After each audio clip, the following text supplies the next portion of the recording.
감사합니다. 오늘 하나님께서 우리에게 주신 말씀은 요한복음, 신약성경 요한복음 21장 20절에서 24절 말씀입니다. 함께 한 목소리로 봉독하겠습니다. 시작.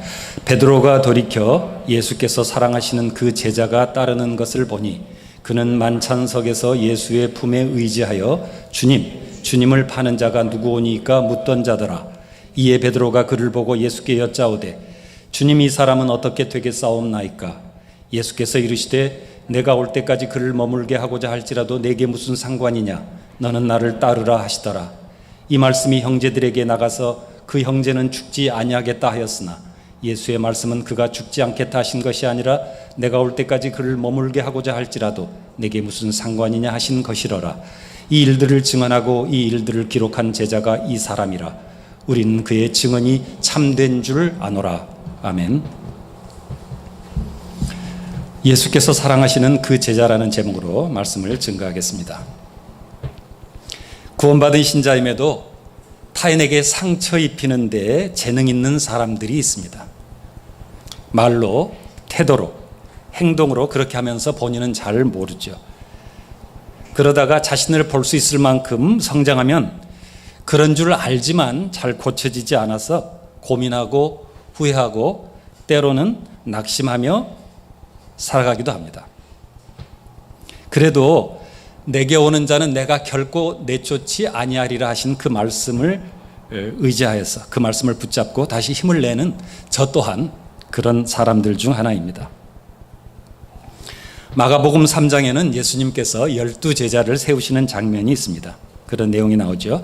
그들 중 유독 3사람에게는 별명을 주셨습니다. 이 12를 세우셨으니 시몬에게는 베드로란 이름을 주셨고 더하셨고 또 세베대의 아들 야고보와 그의 형제 요한이니 이 둘에게는 보아너게 곧 우레의 아들이란 이름을 더하셨으며 많은 사람들이 원래 그의 이름이라고 생각하는 베드로의 원래 이름은 시몬입니다. 반면 야고보와 요한 두 형제에게 주신 별명인 보아너게는 별로 우리에게 익숙하지 않습니다. 오히려 요한이라는 이름은 매우 익숙하죠. 요한의 이름의 뜻은 여호와는 은혜로우시다입니다. 이 이유는 베드로가 반석이라는 뜻을 가진 반면 보아너게는 천둥 혹은 우레의 아들이라는 뜻을 갖고 있어서 그렇지 않나 싶습니다. 우레의 아들이라는 이름은 성격이나 목소리가 천둥 번개처럼 급하고 크며 불같아서 지어진 듯합니다. 마가복음 9장 38절 이하에 보면 두 형제가 이 보아너게라는 이름을 받은 두 형제가 예수님을 따르지 않으면서 예수님의 이름으로 귀신을 쫓아내는 사람을 금지시키는 장면이 나옵니다. 예수님이 그러지 말라고 하시죠. 마태복음 20장 20절 이하에서는 어머니를 시켜서 주님 나라가 임할 때 자기들을 주님의 좌우편에 앉혀달라고 요구하다가 제자들의 공분을 사기도 합니다. 누가복음 9장 54절 이하에는 예수님을 홀대하는 사마리아에 불을 명하여 멸하자고 주님께 말하다가 혼나는 장면도 기록되어 있습니다. 이런 걸 보면 우레의 아들들이 맞는 것 같습니다. 그래서인지 형인 야고보는 초대교회의 대표 사도로서 첫 순교자가 되기도 합니다. 그런데 요한은 사도 중 최후까지 남아서 사랑의 사도로 후세에 기억될 만큼 변화된 삶을 살았습니다. 요한 자신은 자기에 대해 이렇게 기록합니다. 제자 중 하나, 그가 사랑하시는 자, 또 다른 제자 한 사람, 사랑하시는 제자, 이를 본 자, 그 다른 제자, 사랑하시던 그 다른 제자, 예수께서 사랑하시는 그 제자, 이 일들을 증언하고 이 일들을 기록한 제자라고 그렇게 기록합니다. 요한복음 전체에서 요한은 자기 이름 대신 자신이 주님의 특별한 사랑을 받은 제자라고 말합니다. 복음서들을 살펴보면 주님의 사역 초기의 요한은 4명 중에 1명으로 등장합니다. 베드로, 안드레, 야고보, 요한. 그런데 예수님이 죽은 소녀를 살릴 때 변화산 사건에서 그리고 주님께서 잡히시던 날 밤 겟세마네 동산에서 하나님께 통곡의 기도를 드릴 때처럼 중요한 사건에 베드로와 야고보와 요한만 등장합니다. 그리고 주님께서 십자가를 위한 유월절 준비를 시키신 사람과 예수님이 잡히실 때 제사장 가야바의 집까지 따라간 사람과 부활 후 무덤까지 달려간 제자는 베드로와 요한이었습니다. 주님께서 십자가에 달리셨을 때는 요한 혼자만 남아있는 것처럼 보입니다. 심지어 주님은 형제들이 아니라 요한에게 모친 마리아를 의탁시켰습니다. 이런 사실들을 보면 요한이 사랑받은 것처럼 보입니다. 그러나 이러한 사실들이 요한이 예수님을 정말 사랑하고 정말 열심히 따랐던 열성 제자라는 점을 분명히 보여주기는 하지만 그것이 요한 자신만이 특별한 사랑을 받은 증거라고 보기는 좀 어렵습니다. 그런데도 요한은 자신이 예수 그리스도의 사랑을 많이 받은 제자였다고, 특별히 예수님의 사랑을 받은 제자였다라고 자신만만하게 거듭해서 확신 있게 말하고 있습니다. 복음서들에서 요한은 성격이 급하고 원칙을 지키며 이기적인 사람으로 묘사됩니다. 자신은 제사장과 잘 아는 사이였으며 당시 선지자로 굉장한 추앙을 받던 세례 요한의 제자 중 하나였다고 고백합니다. 실제로 젊었고 똑똑했던 것 같습니다. 그래서 다른 갈릴리 촌놈들하고는 나는 10분이 좀 다르다는 우월감이 있었을지도 모릅니다. 자신만만하고 거침없는 요한의 이런 모습은 오늘날 많은 부모들이 내 자녀에게 기대하는 모습은 아니었을까요? 내 자녀는 이렇게 됐으면 좋겠다라고 기대하는 모습이 바로 이 요한의 모습 같은 그런 것은 아니었을지 모르겠습니다. 믿는 사람들 말고 그냥 보통 대부분의 부모들 말씀입니다. 요한은 젊고 영리한 사람이었기에 주님의 최측근 자리에 있었습니다. 다른 제자들은 이를 질투했습니다. 심지어 자타가 공인한 예수님의 수제자 베드로조차 요한을 질투하고 있는 것처럼 보입니다. 오늘의 본문에서 그것이 드러나고 있죠. 본문이 기록된 직전에 보면 부활하신 주님께서 베드로에게 네가 나를 사랑하느냐라고 3번 물으시는 사건이 나옵니다. 부활하신 후 3번째 나타나신 주님은 3번씩 요한의 아들 시몬아 내가 나를 사랑하느냐고 물으시며 내 양을 먹이라고 하심으로 베드로를 다시 일으켜 세우셨습니다. 그리고 한 말씀을 덧붙이십니다. 네가 젊어서는 스스로 띠띠고 원하는 곳으로 다녔거니와 늙어서는 내 팔을 벌리리니 남이 내게 띠띠우고 원하지 아니하는 곳으로 데려가리라.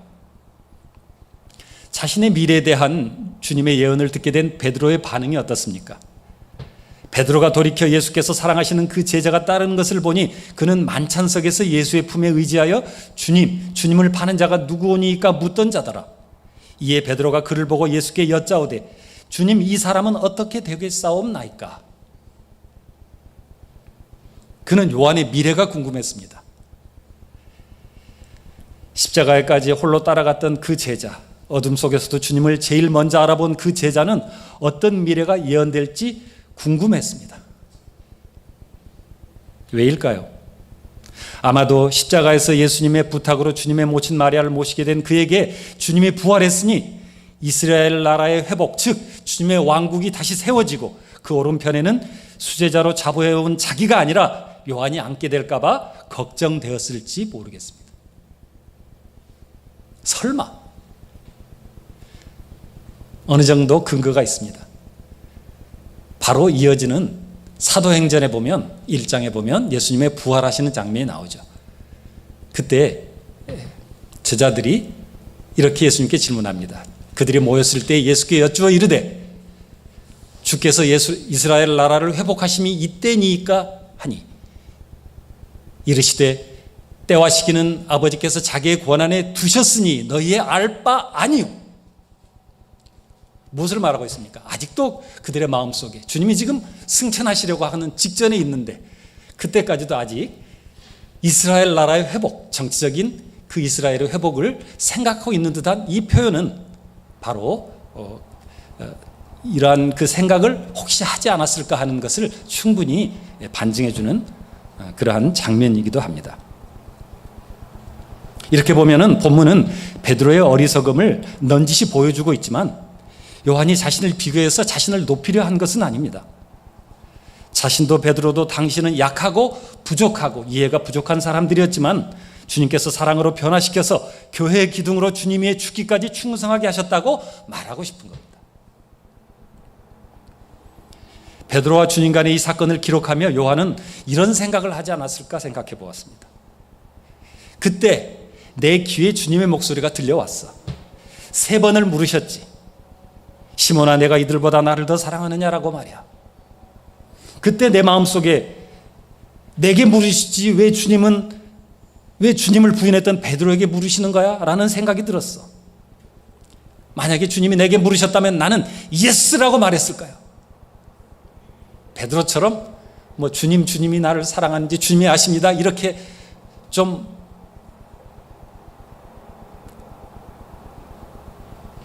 애매하게 말하지 않고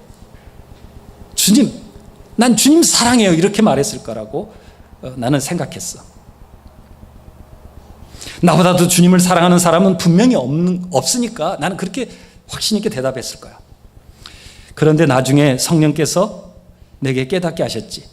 주님께서 물으신 그 물음은 내가 너를 얼마나 사랑하는지 아느냐라는 그런 의미였다는 것을 말이야. 3번씩이나 배신했던 시몬에게, 베드로가 아니라 시몬에게 내가 널 사랑한다라고 하시는 그 말씀의 의미라는 것은 너의 사랑으로는 앞으로의 모든 사역을 감당해 나갈 수가 없어. 네가 나를 사랑하는 것으로 감당해 나가는 것이 아니라 내가 널 사랑해서 내 사랑으로 네가 그것을 감당해 나가도록 내가 할 거야 라는 그런 뜻이었다는 것을 깨닫게 되었을 때 나는 내가 주님을 사랑한 것과는 비교할 수조차 없는 사랑으로 주님이 나를 사랑하셨음을 알고 펑펑 울었지. 이건 성경에 기록되어 있지 않지만 그런 마음이 아니었을까. 그 후로 요한은 어려운 일이 생길 때마다 그때 주님의 목소리를 떠올리며 사랑의 사도로 변화되어 나가지 않았을까요? 많이 용서받은 사람이 많이 사랑한다는 주님의 말씀처럼 그는 자신이 다른 제자들보다 더 많이 용서받았다고 믿게 되었습니다.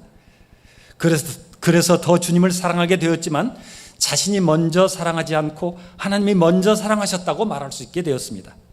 사랑은 여기 있으니 우리가 하나님을 사랑한 것이 아니요 하나님이 우리를 사랑하사 우리 죄를 속하기 위하여 화목제물로 그 아들을 보내셨습니다.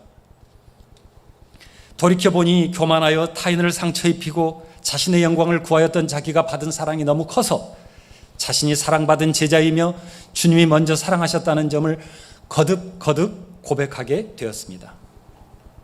또한 요한은 자신의 증언이 참되다고 말합니다. 태초부터 있는 생명의 말씀에 관하여는 우리가 들은 바요 눈으로 본 바요 자세히 보고 우리의 손으로 만진 바라 이 생명이 나타내신 바 된지라. 이 영원한 생명을 우리가 보았고 증언하여 너에게 전하노니 이는 아버지와 함께 계시다가 우리에게 나타내신 바 된 이시니라. 이 일들을 증언하고 이 일들을 기록한 제자가 이 사람이라. 우리는 그의 증언이 참된 줄 아노라.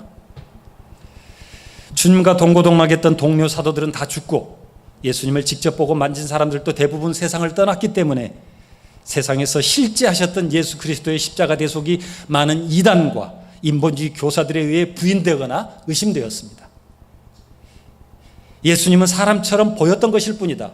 예수님은 하나님의 택하신 선지자로서 순종으로 말미암아 신적인 지위를 받으셨으므로 우리도 수행과 선행을 통해서 그런 존재가 될 수 있다. 예수님처럼 신적인 존재가 될 수 있다. 이런 거짓 가르침들이 연약한 성도들을 미혹했습니다.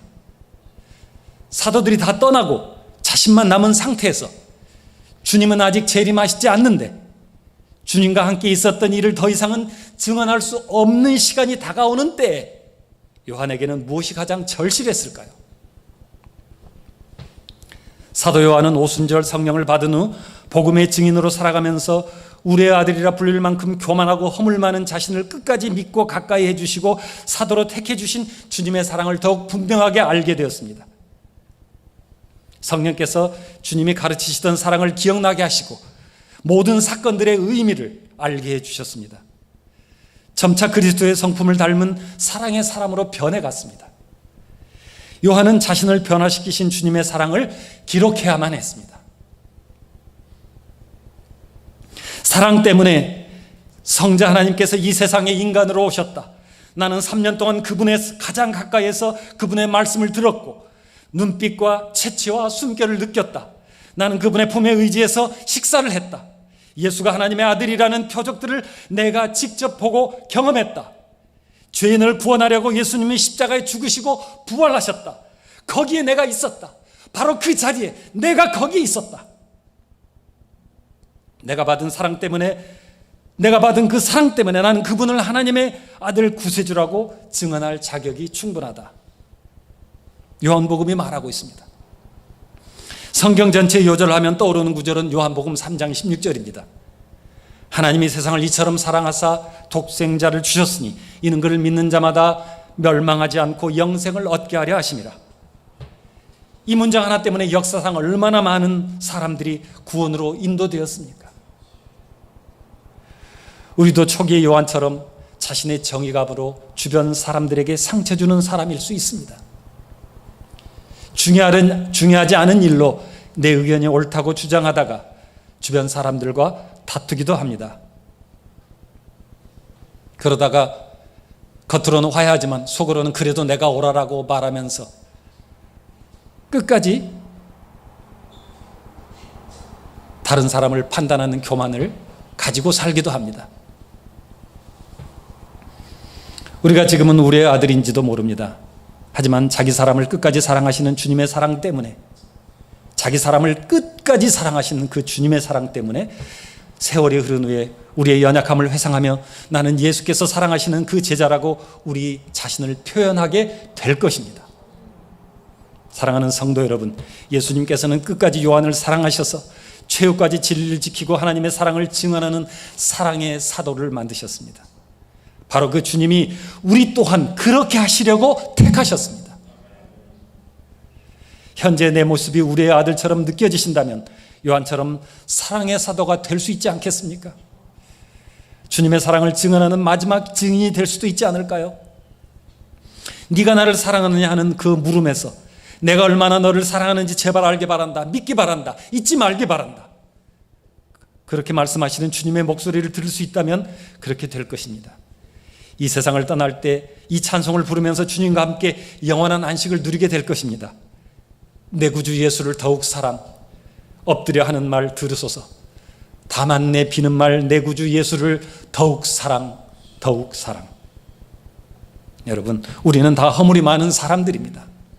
하지만 우리의 아들 같은 우리일지라도 성령 충만하게 되어서 주 예수님의 그 사랑 때문에 복음에 헌신된 예수께서 사랑하시는 그 제자의 삶을 살아가게 되시기를 주님의 이름으로 간절히 기원합니다. 기도드리겠습니다. 사랑하는 주 하나님, 주님은 사랑이십니다. 그 사랑으로 우리의 아들과 같은 요한을 택하셔서 주님의 사랑을 알게 하시고 사랑의 사도로 세우셨습니다. 주님이 요한을 왜 택하셨는지, 또한 우리를 왜 택하셨는지는 알지 못하지만 주님이 요한에게 어떻게 하셨는지, 그래서 우리에게는 어떻게 하실지 말씀을 통해서 알게 되었습니다. 감사합니다. 주님께서 우리를 지금의 모습만으로 평가하지 않으시고 성장하여 풍성한 열매를 맺는 모습을 기대하시며 대해 주시는 것처럼 우리도 우리 자신과 교회의 지체들을 그렇게 대할 수 있기를 원합니다. 우리 모두가 그리스도 안에서 하나님의 영광의 찬송이 되게 하여 주옵소서.